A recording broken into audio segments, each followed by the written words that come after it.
আমি প্রথমেই আমার পূর্ববর্তী বক্তা সহ আজকের এই অনুষ্ঠানের সঞ্চালক ভাই ডক্টর অভিক ঘোষ সহ আমাদের সভামঞ্চে যারা উপস্থিত রয়েছেন, রাষ্ট্রমন্ত্রী পরিবহন দপ্তরের দিলীপ মণ্ডল সহ জেলা পরিষদ মেম্বার যারা রয়েছেন, শিখাদি, সচিদি, সমাজশ্রী সহ ডিস্ট্রিক্ট অ্যাডমিনিস্ট্রেশনের পুরো টিম, জেলা শাসক সম্মানীয় সুমিত গুপ্ত থেকে শুরু করে এসপি রাহুল গোস্বামী সহ এডিএম সহ সিএমওএইচ, বিএমওএইচ সহ সর্বস্তরের নির্বাচিত জনপ্রতিনিধি, পুরসভার চেয়ারম্যান, ভাইস চেয়ারম্যান, জেলা পরিষদ মেম্বার, পঞ্চায়েত সমিতির কর্মাধ্যক্ষ, সভাপতি সহ জনপ্রতিনিধি যারা উপস্থিত রয়েছেন, আমি তাদেরকে ধন্যবাদ জানাই এবং বিশেষ করে ধন্যবাদ জানাই আমার ডাক্তার বন্ধুরা যারা আজকে আমার ডাকে বিভিন্ন জায়গা থেকে, বিভিন্ন জেলা থেকে, আমি গতকাল খবর পেয়েছি এমনকি জলপাইগুড়ি, আলিপুরদুয়ার, সুদূর কুচবিহার থেকেও আজকের মিটিং অ্যাটেন্ড করার জন্য আমার অনুজ জুনিয়র ডাক্তাররাও আজকের এই সভায় উপস্থিত হয়েছে। আমি সবাইকে করজোড়ে আমার নমস্কার, কৃতজ্ঞতা, অভিনন্দন, শুভেচ্ছা এবং অভিবাদন জানাচ্ছি। আমরা প্রথমে যখন এই কর্মসূচি নিয়ে আলোচনা শুরু করি এবং প্রাথমিকভাবে আমি যখন চিন্তা ভাবনা শুরু করি, আমি 4-5 জনের সাথে কথা বলেছিলাম, এমনকি এখানে সিনিয়র ডাক্তার রেজাউল করিমও আছেন, আমি তার সাথেও আলোচনা করেছিলাম। আমরা যখন ঠিক করেছিলাম আমরা একটা স্বাস্থ্য শিবির করব, যে স্বাস্থ্য শিবির প্রায় 23 লক্ষ লোকের কাছে স্বাস্থ্য পরিষেবা পৌঁছে দেবে, আমাদের কাছে সব থেকে বড় চ্যালেঞ্জ ছিল যে প্রত্যেকটা ক্যাম্পে অর্থাৎ শিবিরে যদি আমরা দুটো শিফটেও ডাক্তারবাবুদের অংশগ্রহণ করতে বলি, কেউ প্রাইভেট প্র্যাকটিস করে, কেউ সরকারে চাকরি করে, তারা সপ্তাহে হয়তো 2 দিনের বেশি সময় দিতে পারবেন না।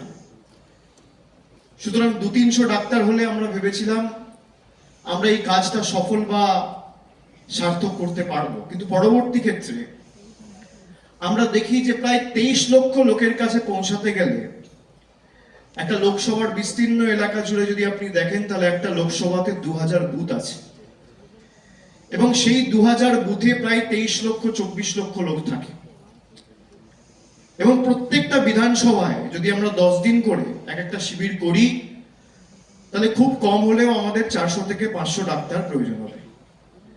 আমি প্রাথমিকভাবে যখন অভিক, অনির্বাণ এদের সবার সাথে কথা বলি, মিরাজ, রাজীব যারাই আমার সাথে প্রথম দফায় আলোচনা করেছিল, তারা বলেছিল দাদা এত ডাক্তার পাবো কোত্থেকে, সবাই তো ব্যস্ত। আমি বললাম আমার কি করতে হবে বলো?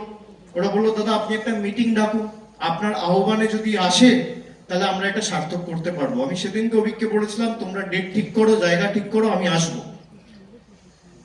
আমরা সেদিনকেই ঠিক করেছিলাম যে আমরা 30 তারিখেই মিটিংটা করব এবং কালকে রাত অবধি আমি যা খবর পেলাম যে 400 ছাপিয়ে, 500 ছাপিয়ে, 600 ছাপিয়ে, 1000 ছাপিয়ে 1200 ডাক্তার তাদের ডিটেলস আমাদেরকে পাঠিয়েছে এবং আজকে এই অডিটোরিয়ামে আমরা জায়গা দিতে পারিনি। এই কর্মসূচি অর্থাৎ সেবাশ্রয় শেষ হওয়ার পরে জানুয়ারি, ফেব্রুয়ারি, মার্চের মধ্যেখানে অর্থাৎ 15-16 তারিখ নাগাদ যদি শেষ হয়, আমরা পয়লা বৈশাখের আগে দরকার হলে ডাক্তারদের 5000 ডাক্তারের একটা কনভেনশন আমরা করব এবং কলকাতার বুকে করব। যারা আজকে আসতে পারেনি তাদের সবাইকে আমরা সেদিনকে আসার সুযোগ করে দেব। সামনের সারিতে অনেক সিনিয়র ডাক্তাররা রয়েছে, আমি তাদের কাছে কৃতজ্ঞ। তারা হাজার ব্যস্ততার মধ্যেও আজকে আমাদের এই সভায় এসে সশরীরে উপস্থিত হয়েছে এবং আজকে আপনাদের সকলের সাথে যে সম্পর্কে ডায়মন্ড হারবারের সর্বস্তরের নির্বাচিত জনপ্রতিনিধি এবং আমি সাংসদ হিসেবে আবদ্ধ হয়েছি, সারা জীবন আমাদের সবার একে অপরের সাথে সম্পর্ক থাকবে, এটাই ডায়মন্ড হারবার মডেল। আপনাদের যে কোনো অসুবিধায়, যে কোনো প্রয়োজনীয়তায় আমার সীমাবদ্ধ সামর্থ্য অনুযায়ী, আমার এখতিয়ার অনুযায়ী, আমার যতটুকু কাজ করার ক্ষমতা রয়েছে, দক্ষতা রয়েছে, আমি আপনাদের পাশে থাকবো, আমি কথা দিচ্ছি। আমরা কেন এই কর্মসূচির নাম সেবাশ্রয় দিয়েছি? আমরা অনেক জনপ্রতিনিধির সাথে, ডাক্তারদের সাথে আলোচনা করেছি।